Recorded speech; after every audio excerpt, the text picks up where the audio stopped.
Tour उठा तो रूठ के इतनी दूर चली जाऊंगी, सारी उम्र पुकारे फिर भी लौट के ना आऊंगी। आवाज की दुनिया के दोस्तों, आप सभी को मेरा यानी हेमंत कुमार का प्यार भरा नमस्कार, आदाब, सत श्री अकाल। आज मैंने अपने इस कार्यक्रम की शुरुआत इन दो लाइनों से की। आपको बताना मैं मुनासिब समझूं ना समझूं, लेकिन आप समझ गए ऐसा मैंने क्यों किया। इन लाइंस को सुनने के बाद में आपको एक शख्स की बहुत याद आती होगी। उनका नाम है दिव्या भारती, जिनका इंतकाल आज से 31 साल पहले, ठीक 31 साल पहले आज ही के दिन 5 अप्रैल 1993 को हुआ था। आज उन्हीं को अपना एक सब्जेक्ट मैटर, अब एक विषय वस्तु मानते हुए मैं आज अपनी एक संक्षिप्त एक प्रस्तुति दे रहा हूं दिव्या भारती के नाम। बहरहाल, दिव्या भारती जब मात्र 19 साल की थी, उन्होंने फिल्म इंडस्ट्री को अलविदा कह दिया था। मेरे दोस्तों, अगर ये चीज बहुत ज्यादा नेचुरल होती, अगर उनका जाना बहुत नेचुरल होता, अगर वो अपनी उम्र को जीने के बाद में इस दुनिया से कूच करती, तो शायद इतना ज्यादा अफसोस, इतना ज्यादा दुख नहीं हुआ होता, ये सदमा लोगों को नहीं लगा होता।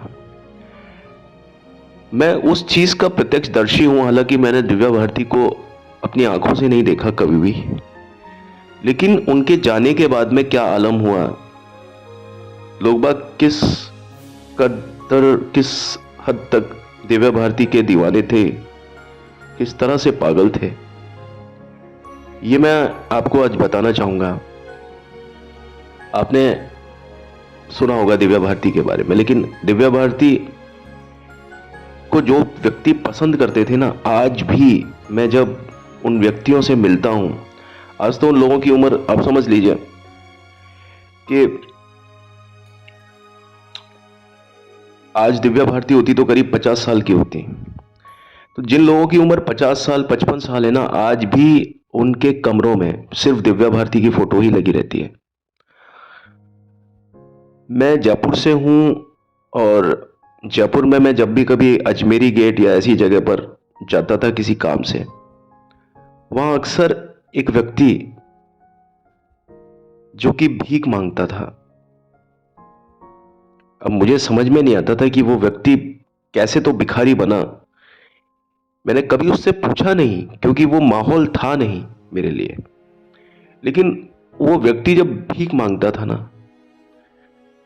तो वो, मुझे नहीं मालूम वो भीख मांगता था या क्या करता था, बस उसकी जो जो उसकी जो वो होता था, वो उसने अपना एक छोटा सा एक दरबार जैसा सजाया हुआ था, और उसको वो पहिए वगैरह लगे होते थे, उसकी ट्रॉली होती थी, और ट्रॉली पर दिव्या भारती की फोटो होती थी, और उस पर अगरबत्ती जल रही होती थी, और वो लेकर के पूरे शहर में घूमता था, और लोग बाग उसको पैसा देते थे। एक जो भिखारी वाली चीज बता रहा हूं मैं। लेकिन मैं जब उस भिखारी को देखता था तो मुझे नहीं लगता था कि वो इस चीज को पैसा कमाने के लिए करता है। जरूरी नहीं कि जिसकी तस्वीर लेकर के आप सबके सामने घूम रहे हो, तो आप उस तस्वीर के भरोसे या उस तस्वीर की आड़ में लोगों से आप पैसा मांग रहे हो। मैं जहां तक समझता हूं, वो एक बहुत ज्यादा दीवाना व्यक्ति होगा दिव्या भारती का। हो सकता है दिव्या भारती के मर जाने के बाद में उस व्यक्ति को ये सारी बातें झिली ना हो, वो शायद विश्वास ही ना कर पाया हो। एक होता है ना व्यक्ति, जब सदमा जब बर्दाश्त के बाहर हो जाता है तो इंसान पागल हो जाता है। तो मैंने उस तरीके से उस व्यक्ति को देखा, जो मेरा जो उसके बारे में एक एनालिसिस है उस व्यक्ति के बारे में। अब तो बहुत समय हो गया, मैं अजमेरी गेट भी नहीं गया, लेकिन मैं जब उस समय जाया करता था ना, कई सालों तक, रिसेंटली अभी 5 साल पहले तक भी गया था, तो मुझे वो चीज दिखी थी कि वो व्यक्ति आपको दिख जाएगा। आप थोड़ी देर अगर आप रुकेंगे ना, तो आज भी ऐसे लोग मौजूद हैं जो कि सिर्फ दिव्या भारती को ही अपना मानक मानते हैं। बीते वक्त के साथ में लोगों की ये मजबूरियां हो जाती हैं कई बार कि लोग बाग अपनी पसंद को सब्स्टिट्यूट कर लेते हैं। जिनसे उनके चेहरे मोहरे मिलते हैं, वो व्यक्ति जब आते हैं इस दुनिया में, तो वो उनमें अपने उस चिरपरिचित, जिनको वो चाहते थे, उनको उस अंदाज में देख लेते हैं, परिणत कर लेते हैं। लेकिन लोग बागों ने कभी भी दिव्या भारती को इस तरह से किसी के साथ सब्स्टिट्यूट करते हुए नहीं देखा।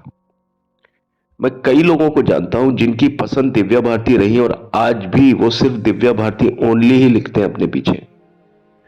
जैसे बोलते हैं ना 5,000 ओनली, 1 लाख ओनली, चेक काटते हैं जब ड्राफ्ट काटते हैं तो उस पर ओनली लगाते हैं ताकि कोई पीछे से कोई एक जीरो ना बढ़ा दे, या ओनली के जगह पर कहीं कुछ और ना लिख दें, इसलिए ओनली लगा करके उस जगह को भर देते हैं। उसी तरीके से कहीं कोई किसी व्यक्ति द्वारा दिव्या भारती को सब्स्टिट्यूट ना किया जाए, कोई ना कर सके, इसलिए लोग बाग दिव्या भारती ओनली लिखते हैं और ओनली के बाद में उनके लिए और कोई भी चीज मुनासिब नहीं रहती है।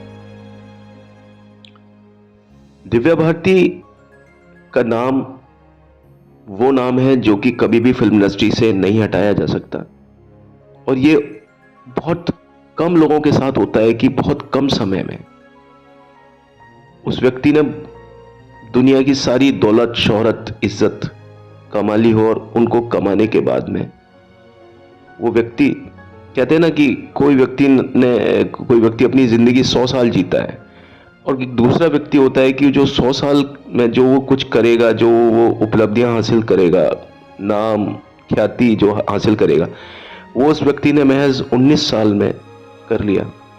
और जब वो व्यक्ति इतने सारी समय की चीजों को बहुत कम समय में अर्जित कर लेता है तो उसके बाद में शायद उसका इस दुनिया से कूच करना ही उसका प्रारब्ध है, उसका भाग्य है।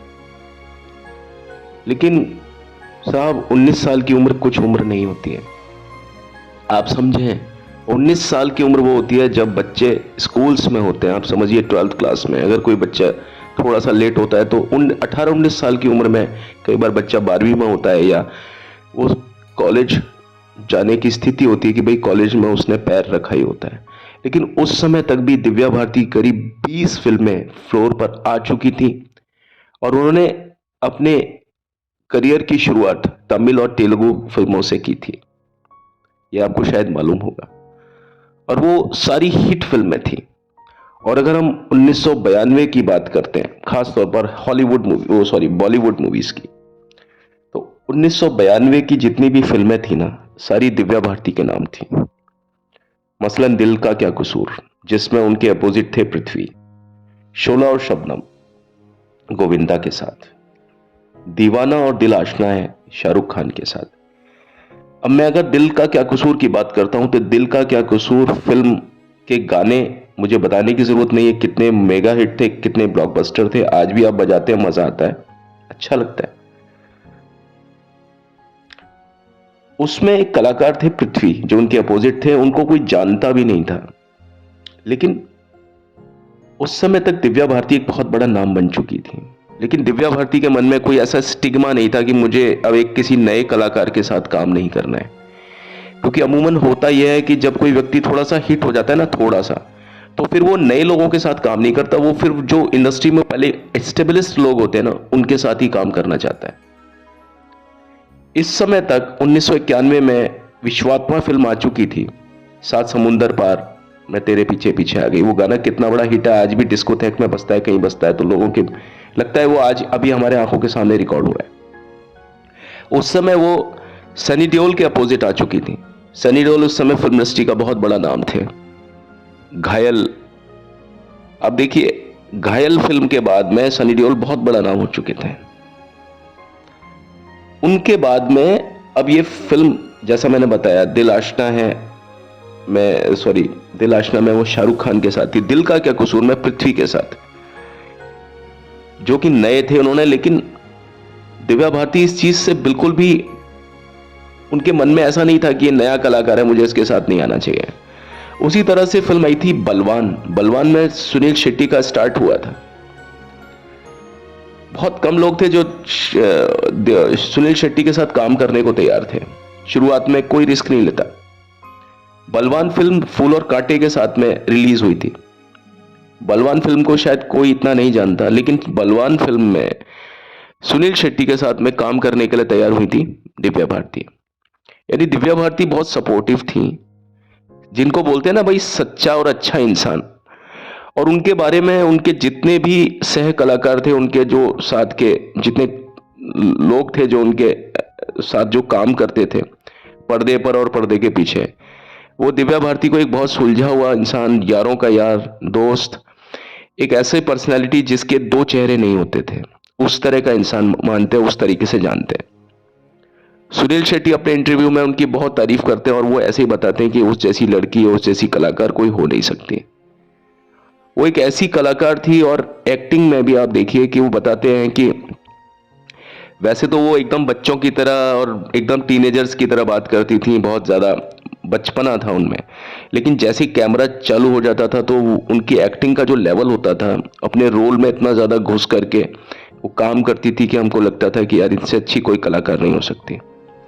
लोग बाग अपने डायलॉग्स को भूल जाते थे। सुनील शेट्टी ने यही कहा कि मैं अपने डायलॉग्स को भूल जाता था जब मैं दिव्या भारती के सामने आता था।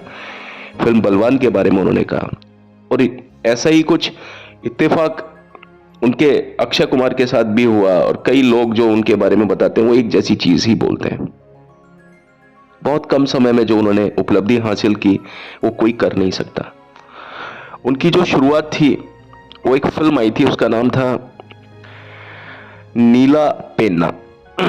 वो एक तमिल फिल्म थी जो प्रदर्शित हुई थी 1990 में, और उसके बाद में फटाफट उन्होंने करीब 20 फिल्मों में अभिनय किया। और बड़े बड़े निर्माता निर्देशक उनसे अपनी फिल्में कराने के लिए कतार में खड़े रहते थे, लेकिन वो किसी को मना नहीं करती थी। एक फिल्म आई थी रंग, जो उनके इंतकाल के बाद, उनके जाने के बाद में प्रदर्शित हुई। ऐसी कई फिल्म्स थी, लेकिन यहां पर मैं रंग का नाम इसलिए ले रहा हूं क्योंकि वो उसके कमल सदाना के अपोजिट थे।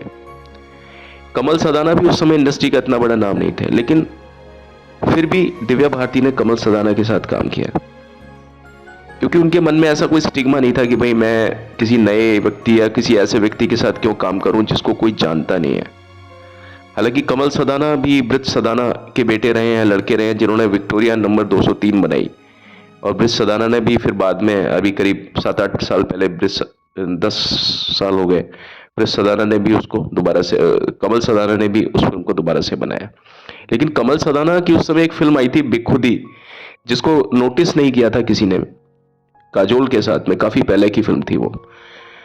अच्छी फिल्म थी राहुल रवेल के निर्देशन में, लेकिन उसको कोई नोटिस नहीं कर पाया। लेकिन दिव्या भारती की मैं बात कर रहा हूं कि वो कभी भी इस चीज को नहीं दिमाग में लाती थी कि कोई नया कलाकार है, पुराना कलाकार है, यार नया कलाकार भी तो अपना पैर जमाएगा ना इंडस्ट्री में, उसका साथ किसको देना चाहिए। एक इंसान ही इंसान के काम आते हैं। तो दिव्या भारती बहुत ज्यादा इंसानियत वाली एक लड़की थी। मध्यम वर्गीय परिवार में पली बड़ी। उनके फादर एक बीमा कंपनी में ऑफिसर थे, उनकी माँ एक गृहिणी थी। लेकिन देखिए अचानक से क्या होता है उनकी जिंदगी में, कि वो किस तरीके से चली जाती हैं। एक इंटरव्यू में दिव्या भारती से जब पूछा गया कि भाई श्रीदेवी से आपकी काफी शक्ल वगैरह मिलती है, और वो बहुत ज्यादा कंपेयर करने लग गए थे लोग बाग। और ऐसा था कि मैं तो ये समझता हूं कि श्रीदेवी से भी कहीं ज्यादा वो बहुत अच्छी लगती थी ऑन स्क्रीन। और अगर वो कुछ समय और रहती ना इंडस्ट्री में, अगर उनका असामयिक निधन ना होता, तो वह बहुत बड़ा नाम होती, बहुत बड़ा। आप इस बात से अंदाजा लगाएं कि श्रीदेवी को उनके रिप्लेसमेंट के लिए फिल्म लाडला, लाडला जो फिल्म आई थी ना अनिल कपूर के अपोजिट, वहां पर श्रीदेवी को दिव्या भारती की जगह लिया गया। कब? जब दिव्या भारती इस दुनिया से जा चुकी थी। उस फिल्म को याद करते हुए रवीना टंडन ये कहती है कि एक सीन था, आपने भी ध्यान दिया होगा, कि जब श्रीदेवी, जो इसमें बहुत ज्यादा तुनक मिजाज एक लड़की होती है, जो कि पूरी कंपनी की मालिक होती है, वो चुटकी बजा करके बोलती है understand you better understand, understand you better understand. ये फिल्म पहले दिव्या भारती को मिली थी।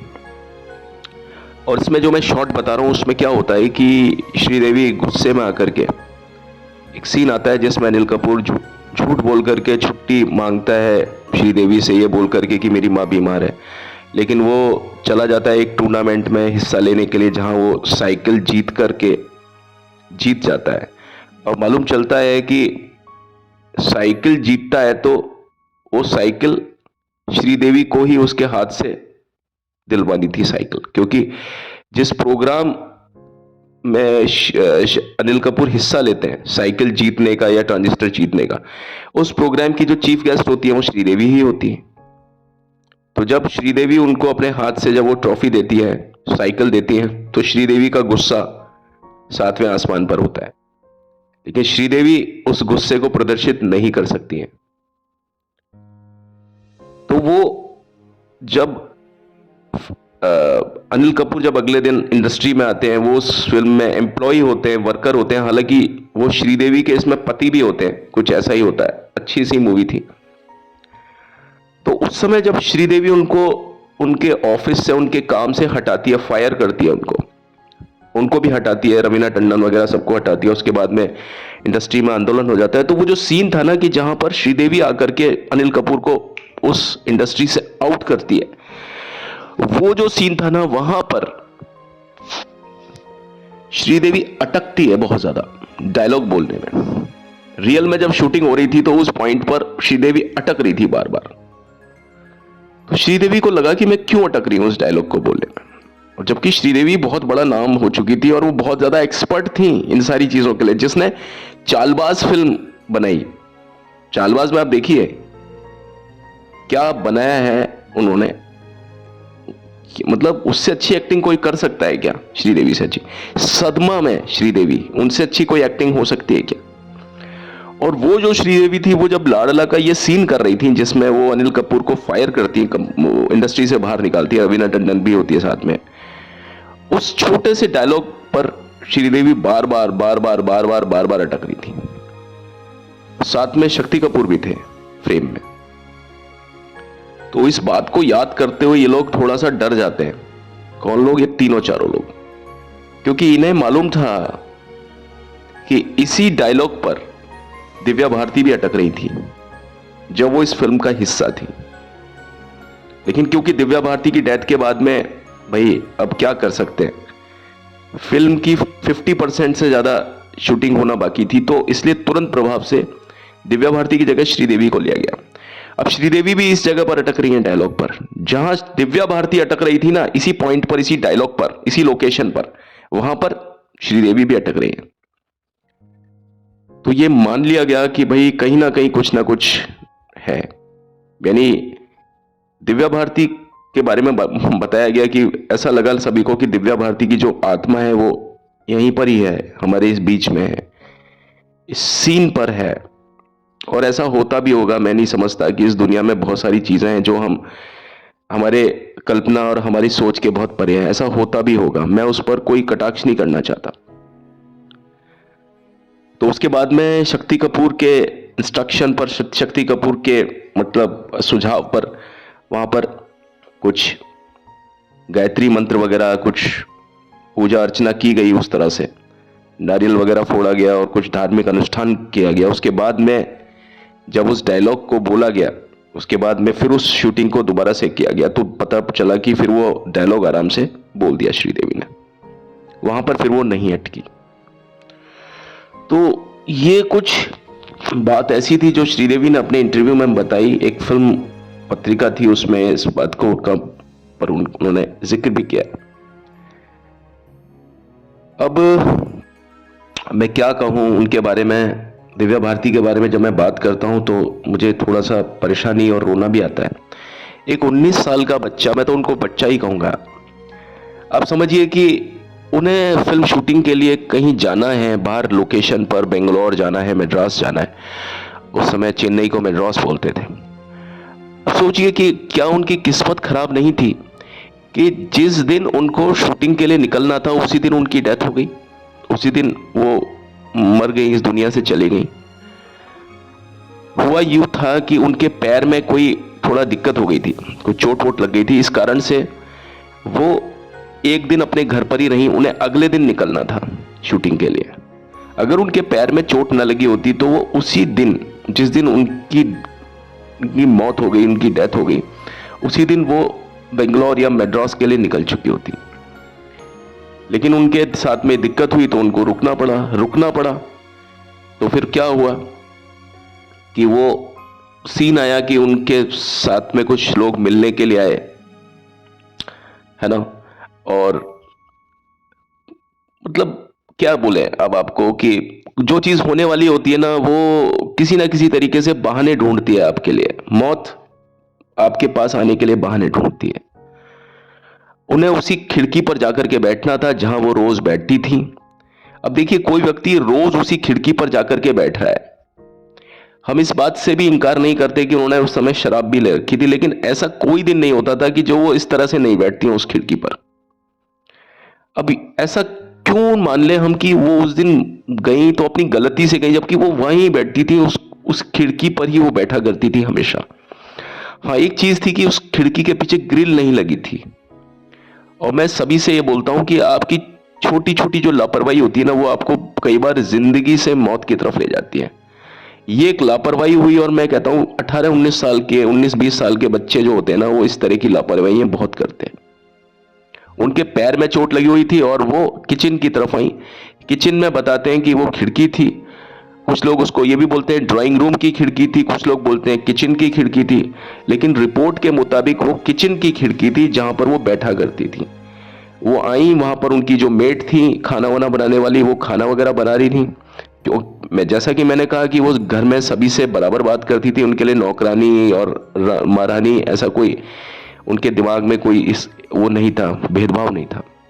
वो आकर के बैठी, कुछ उन्होंने बात की अपने अंदाज में, और अचानक से वो कहीं इधर उधर देखती हैं खिड़की के बाहर, और फिर किचन के बाहर जो गेट होता है वहां से कुछ आहट जैसी होती है। उन्हें लगता है कि शायद उनके पति साजिद नाडियाडवाला आ गए। तो जैसे ही उनको देखने के लिए वो अपने गर्दन को घुमाती हैं, वैसे अचानक से बताते हैं कि उनका बैलेंस बिगड़ जाता है, उनका संतुलन खराब हो जाता है। वो असंतुलित होकर के खिड़की से बाहर गिर जाती है। और इसमें मुझे लगता है कि उनके पांव में जो चोट लगी हुई थी, इस कारण से भी उनका कहीं कुछ बैलेंस खराब हुआ होगा। काश कि उनके पांव में वो चोट ना लगी होती। अगर वो चोट लगी भी होती तो काश कि उन्होंने अपने उस प्रोग्राम को चेंज नहीं किया होता, वो शूटिंग लोकेशन में ही पहुंच चुकी होती। तो कुछ ये होता है कि भाई जब जो होने वाला होता है वो होके रहता है। कुछ लोगों ने उनके जाने के बाद में इस चीज को कई घटनाओं से जोड़ा।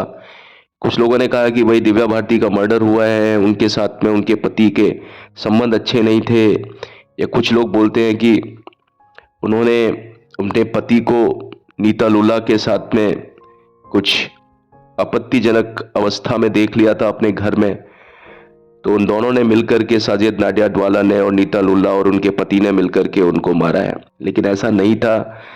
एफआईआर वगैरह में सब कुछ बात क्लियर हो चुका है कि ऐसा कुछ भी नहीं था। उनकी जो मदर हैं मीता भारती, उन्होंने भी इस बात का खुलासा किया कि ऐसा कुछ भी नहीं था। जो भी डेथ हुई, जो कुछ हुआ, वो एक्सीडेंटल हुआ। तो कोई भी ऐसा रीजन नहीं था जिसकी वजह से हम ये कहें कि भाई दिव्या भारती का जो डेथ थी वो कोई मिस्टीरियस डेथ थी। हाँ, बाकी यह है कि अगर दिव्या भारती जिंदा रहती तो आप समझिए कि वो किन किन फिल्मों का हिस्सा बनती, क्योंकि वो गोविंदा के साथ आ चुकी थी शोला और शबनम में, और गोविंदा के इसके बाद में कई फिल्में आना बाकी था, जैसे हीरो नंबर 1, जैसे कूली नंबर 1, जिसमें वो करिश्मा के साथ थी। तो क्या आपको नहीं लगता कि करिश्मा की बजाय या करिश्मा के अलावा वो काफी सारी फिल्मों का हिस्सा बनती जिसमें गोविंदा काम कर रहे थे बाद में? यानी वो डेविड धवन कैंप में आ चुकी थी तब तक। और डेविड धवन की एक आदत है कि वो अपनी एक्ट्रेसेस को बार बार रिपीट करते हैं, बार बार लेते हैं, और इस वजह से करिश्मा कपूर देखिए कितना बड़ा नाम थी अपने समय में। जब उन्होंने नाम किया तो फिर राजा हिंदुस्तानी में भी उनको लिया गया, और वहां से वो एक बहुत बड़ा नाम बन गई, सेंसेशन बन गई थी करिश्मा कपूर। तो इस तरह से दिव्या भारती भी सेंसेशन बन सकती थी अगर वो जिंदा रहती। और दूसरी तरफ दिव्या भारती की फिल्में शाहरुख खान के साथ में भी आ चुकी थी तब तक, जैसे दीवाना, जैसे दिल आशना है। आप सोचिए कि उसके बाद में दिल आशना और दीवाना के बाद में शाहरुख खान का भी कितना बड़ा कट बन गया था। डर, बाजीगर, चमत्कार के बाद आप देखिए जमाना दीवाना, अंजाम। हालांकि ये वो फिल्में थी कुछ जो मतलब हिट नहीं थी, लेकिन उसके बावजूद भी शाहरुख खान की जो इमेज थी ना बहुत अच्छी बन चुकी थी। और उसके बाद में दिलवाले दुल्हनिया और कुछ कुछ होता है के बाद तो शाहरुख खान एक अलग ही चीज बन गए। आप सोचिए शाहरुख खान की शुरुआत भी लगभग जो दौर था वो दिव्या भारती के साथ में ही सेट हुआ था, दीवाना और दिल आशना जिसके मैंने बात की। आप सोचिए कि उसके बाद में जब ऐसा भी हुआ होता ना कि वो शाहरुख खान की फिल्मों में भी आई होती, तो आप सोचिए कि दिव्या भारती कितना बड़ा नाम हो जाता। जबकि दिव्या भारती तो बहुत पहले ही बहुत बड़ा नाम था, जब शाहरुख खान को कोई जानता भी नहीं था तब भी दिव्या भारती का बहुत बड़ा नाम हुआ करता था बहुत कम समय में। तो दिव्या भारती आज अगर इस दुनिया में होती तो एक अलग ही आलम हुआ होता, और उनका जोड़ ना तो पहले था, ना अब है, ना कभी हो सकता है। मैं क्या कहूं उनके बारे में, बस ये जो दिन आता है आज का 5 अप्रैल हर साल, ये बड़ा परेशान करके जाता है। क्योंकि कुछ लोग होते हैं ना कि जो कभी भी रिप्लेस नहीं हो सकते, उनको आप अपनी यादों से, अपनी आंखों से उनको हटा नहीं सकते हो। आप ये नहीं कह सकते हो कि नहीं यार मैं पहले उसको पसंद करता था, अब मैं उसको पसंद नहीं करता, अब मैं इसको पसंद करता हूं। आपकी अगर पसंद सच्ची होती है और अगर इंसान सच्चे होते हैं ना, तो आपकी उन इंसानों को लेकर के पसंदें भी जो होती है ना वो सच्ची बनती है। फिर आप अपनी उन पसंद को कभी भी सब्स्टिट्यूट नहीं कर सकते। तो दिव्या भारती सच्चे लोगों की सच्ची पसंद थी, जिन्हें लोग बाग सब्स्टिट्यूट नहीं कर पाए हैं। और ऐसा नहीं है कि पुराने लोग ही दिव्या भारती को पसंद करते हैं। आज की जनरेशन भी, जो भी कोई व्यक्ति, जो भी कोई लड़के लड़कियां उनके गानों को देखते हैं, उनकी फिल्मों को देखते हैं, उनके हिट गानों को, खास तौर पर सात समुंदर पार मैं तेरे पीछे पीछे आ गई, ये गाना जब भी कभी डिस्कोथेक पर बजता है, लोग बागों का ध्यान साधना सरगम से कहीं ज्यादा, विजू शाह से कहीं ज्यादा दिव्या भारती और उनके डांस पर जाता है। लोग पूछते हैं कौन है ये, और जब वो पूछते हैं उसके बाद में उनकी पूछने की फिर जो हसरत होती है ना वो शांत हो जाती है। उसके बाद में उनका चेहरा खुला का खुला रह जाता है, और फिर उस गाने को सुनते हैं और उस पर दिव्या भारती को परफॉर्म करते हुए देखते हैं। कौन कह सकता है कि दिव्या भारती उस समय मात्र 17 या 18 साल की थी। ठीक है साहब, अब जाने वाले चले जाते हैं न जाने कहां, लेकिन यादें छोड़ जाते हैं। कितनी अच्छी बात है कि यादें मिटा नहीं सकता कोई इंसान, फिर भी मिट जाते हैं। चलिए, यादों का ये दौर, ये गुलिस्तां सदा हरा भरा रहे और रहेगा साहब, जब तक ऐसे लोगों का नाम चलेगा। अभी तो चलता हूं, लौट के मिलता हूं। बस आपको आज की शुभकामनाएं।